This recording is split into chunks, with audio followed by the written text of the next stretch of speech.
Hi, this is Ivan. Welcome to the channel.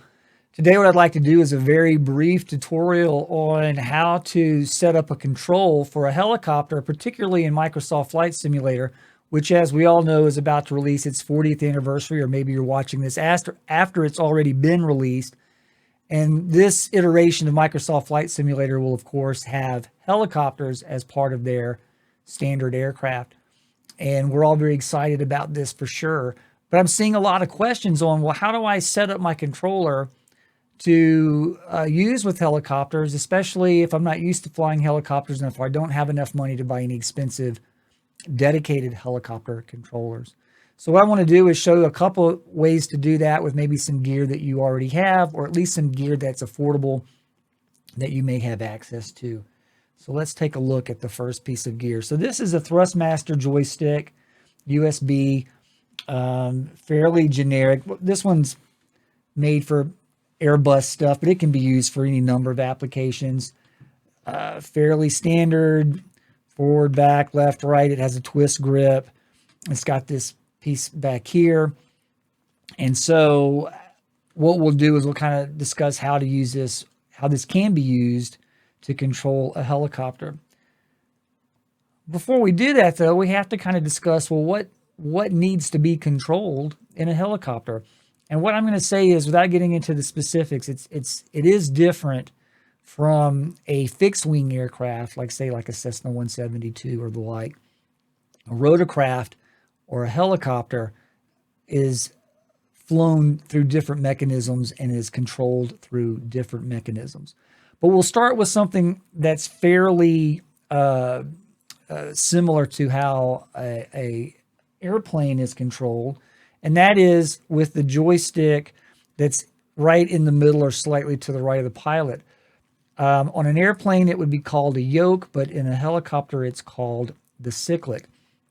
And what it does is if you push it forward, without going into the mechanism of how, what it's going to do is it's going to tilt the helicopter forward, which in that case, it's going to cause the helicopter to go forward. If you pull back, it's also going to cause the helicopter to kind of nose up, tilt back, in which case it will kind of go in a backwards,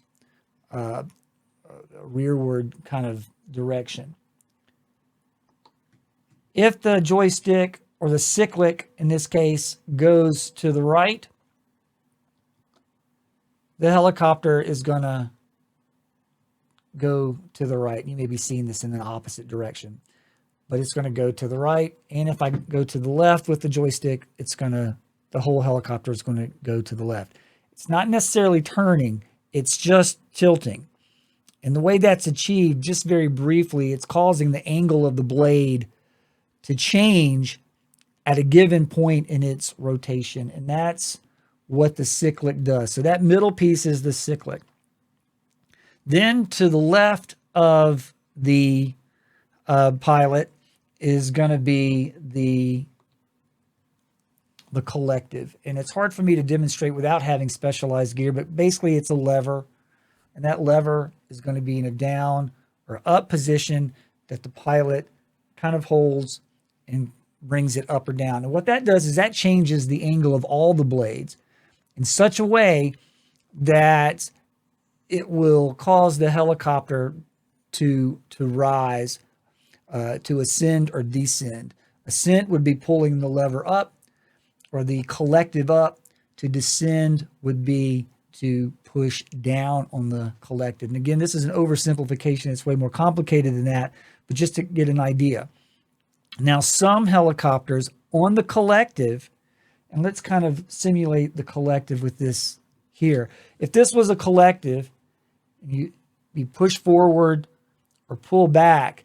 Now, the difference is on this particular device, if you let go, it's going to return to the middle, but a collective doesn't do that. If you let go of it here, it's going to stay there. If you let go of it here, it's going to stay here. So a collective doesn't return to the middle by itself. Some helicopters have, on the collective itself, a throttle that you will twist.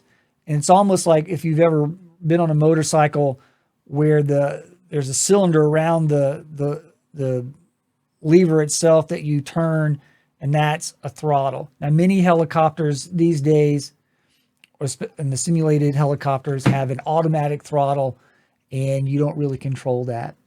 It's just going to be the collective.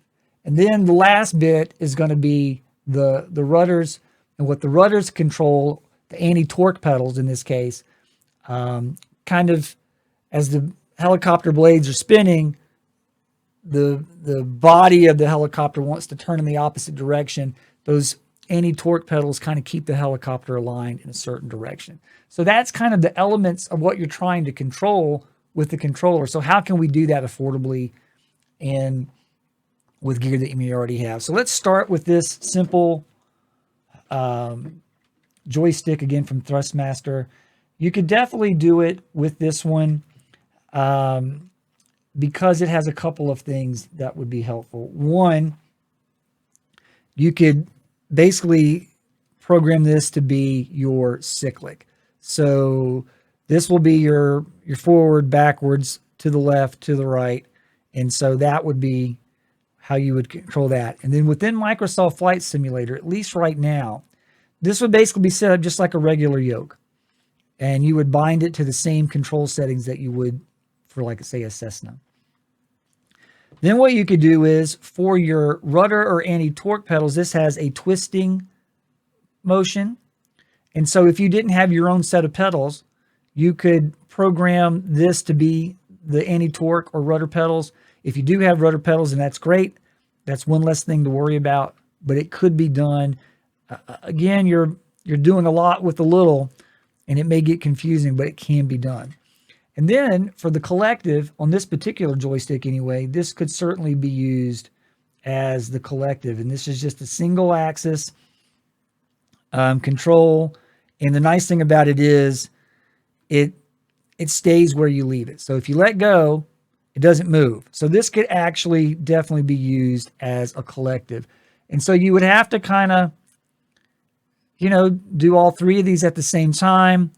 Where you're going to run into problems is if your helicopter that you're trying to fly has does not have auto throttle, and that may be a problem. But even the helicopters that don't actually have auto throttle in real life have a setting to make it easier to where it will simulate an auto throttle. So anyway, that's how you could do it with just a single joystick like this. You may have to get creative. Maybe your joystick doesn't have this. You may have to find another cheap throttle quadrant lying around, like maybe the old Logitech throttle quadrant. But the bottom line is the collective, whatever you use for the collective, has to be at least a single axis, and it can't snap to the middle like that when you let go. I mean, I guess you could just hold it, but that would get really tiresome. So if you had two of these, you could, in theory, make one the collective and one the cyclic. But the collective, you would have to manually hold like that, and that would just get tiresome. You could never take your hand off of it, because if you did, you're gonna cause some issues when that snaps back, and you're gonna spend a lot of time just self-correcting. So that's how you do it with a single joystick. Now, what I'm going to do now is switch over to another piece of gear. Again, this is a Thrustmaster HOTAS system. This is old. I've had it forever. Or it feels like forever. And many of you may have seen this before. This is just a standard HOTAS. There are many like it out there, but this one is mine. Couldn't resist, sorry. And again, it's kind of the same thing. With this one, I could use this as the cyclic, and it's going to be programmed to the ailerons and the elevator, just like you would in a Cessna.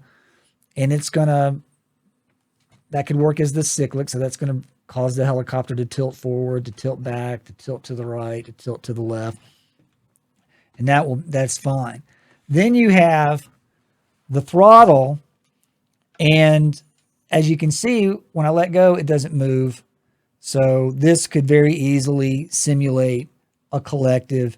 Just remember that more than likely you're going to have to reverse the axis, because in a standard airplane throttle situation, this is going to be more power, this is going to be less. Whereas in a helicopter, this forward motion is going to be caused. It's not so much a decrease in power because you're not really throttling down, but you're changing the angle of the blades in such a way that the helicopter is going to descend. And then if you come back, again, the angle of the helicopter blades is changing in such a way that it's going to ascend. But the bottom line is, this is not moving when you let go of it. Now, what could you do for the anti-torque or rudder if you didn't have a set of pedals? Well, in this particular setup, this twist, again, you could program that to be your anti-torque or pedals. And this particular model has this here, and this would quite nicely map to your rudders, which would be used as the helicopter anti-torque pedal. So this setup right here would definitely work. These things are around, they're not hard to find, and they're not very expensive, especially considering that when you get into dedicated helicopter controls, you can easily get to well over $1,000 or $1,500. So this is a pretty good option for those of us that are on a budget, and it would work just fine. So how to map them to the controls, I'm not going to really discuss that here. You can look that up on the particular aircraft. I know for the Microsoft Flight Simulator Bell 47, there's a link that will show you exactly how to map that out. It's not entirely intuitive for the collective and the throttle. It's a little bit different. And I don't know if that's going to change with the release of the 40th edition. They may put like a dedicated control to where it'll map out and be more intuitive. We'll see. I'm looking forward to it. And I will certainly put an update video once that information comes out. In any case, I hope this has been helpful. If you have any questions, please leave them in the comments below. And you guys have a great day.